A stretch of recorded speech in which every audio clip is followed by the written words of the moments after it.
तुम्ही पाहता आहात महाराष्ट्र वाणी, जिथे तुम्हाला बातम्या पाहायला मिळतात जनतेचा आवाज, राजकारण, समाजकारण, सामान्य लोकांचे प्रश्न, सुरक्षा, रोजगार, शेतकरी, व्यापार, विद्यार्थी या सर्वांवर प्रकाश टाकणारे एकच न्यूज चॅनल महाराष्ट्र वाणी.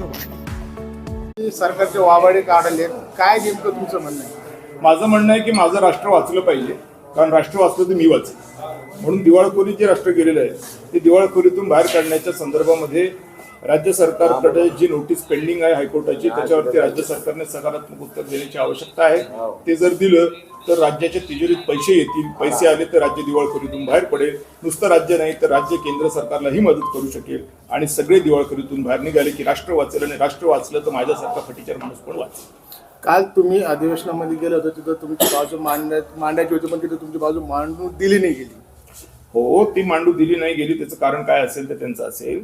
पण मुख्य मुद्दा हा आपल्याला विसरता येणार नाही की राज्याच्या उत्पन्नाच्या आणि राज्याच्या खर्चाच्या, अनिवार्य खर्चाच्या मध्ये मायनस जवळपास 3 लाख कोटी रुपये राज्य सरकार आहे. केंद्र सरकार सुद्धा जवळपास 3 ते 3.5 लाख, 4 लाख करोड पर्यंत मायनस आहे. प्रथम दर्शनी आहे ते 77,000 कोटी रुपये मायनस दिसतंय. पण शेवट जेव्हा होईल तेव्हा माझा अंदाज आहे का ज्या पद्धतीने जीएसटीचा कट झालेला आहे त्याच्यातनं येणारं उत्पन्न हे निश्चितच आता कमी होईल. म्हणून त्या उत्पन्नाच्या आधारावरती जे काही प्रयोजनं केलेली होती, अंदाज व्यक्त केले जात होते, ते अंदाज आता निश्चितपणाने कमी होतील. आणि त्यातनं जे काही आस्थापना खर्च, संरक्षणाचा खर्च, सबसिडीचा खर्च, हा जो खर्च आहे, पेन्शनचा खर्च, हा सगळा खर्च जर वगळला तर आपण मायनसमध्ये आहोत. आणि मायनसमध्ये असणारा देश म्हणजे दिवाळखोर देश होय. म्हणून याला ताबडतोब या दिवाळखोरीतून बाहेर काढावं लागेल. हा मुद्दा माझा तिथल्या अपमानापेक्षा कितीतरी जास्त गंभीर आहे.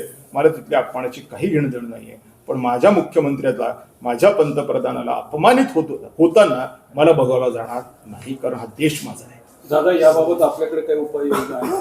मी उपाययोजना केलेल्या आहेत. म्हणून तर म्हणतोय की आपण हायकोर्टामध्ये अपील दाखल केलेली आहे. हायकोर्टाने त्यांना नोटीसही काढलेली आहे. आता 5 जानेवारीला त्यांनी त्याचं उत्तर द्यायचं आहे. राज्य सरकारच्या ज्या जमिनी भाडेतत्वावरती दिलेल्या, ज्याचं भाडं घेतलं जात नाही ते भाडं घेतलंच गेलं पाहिजे, कारण ते भाडं घेतलं गेलं तर आणि तरच राज्य सरकारच्या तिजोरीमध्ये पैसे येतील आणि दिवाळखोरीतून राज्य सरकार बाहेर निघेल.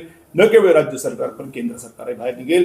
आणि वसुदैव कुटुंबकम ही संस्कृतीची जी सर्वात मोठी देण अध्यात्माने आपल्याला दिलेली आहे, त्याचा प्रत्यक्ष अंमलबजावणी आपल्याला करता येईल. दादा, जे निवडणुकीच्या टायमाला जे काही घोषणा केल्या जातात, निवडणुकीवर तोंडावर पाहून ज्या घोषणाबाजी केल्या जातात, त्या घोषणाचा काही परिणाम सगळ्याचं सोंग करता येतं, पैशाचं सोंग करता येत नाही. घोषणा किती करा तुम्ही, काही योजना आणा, त्याला कुठे काही अडचण नाही. जेव्हापर्यंत तिजोरीत पैसे असतील. पण तिजोरीत पैसेच नाही राहिले तर मग ते योजनांचं करणार काय आपण? तोंडावर पडण्यासारखी गंमत झालेली आहे. मोठ्या प्रमाणामध्ये अनेक योजनांवरती याचा वाईट परिणाम झालेला आहे. केंद्र सरकारची अत्यंत महत्वाकांक्षी योजना असलेली वित्त आयोग योजना, ही योजना ग्रामपंचायतीला 25-26 मध्ये एकही रुपया देऊ शकलेली नाही, ही वस्तुस्थिती आहे. आमदार फंड महाराष्ट्र राज्य सरकारमध्ये काम करणाऱ्या आमदारांना आतापर्यंत मिळालेलं नाही, ही देखील वस्तुस्थिती आहे. आणि देशाची मिलिटरी ही आता परमनंट नसून टेम्पररी आहे, ही सुद्धा वस्तुस्थिती.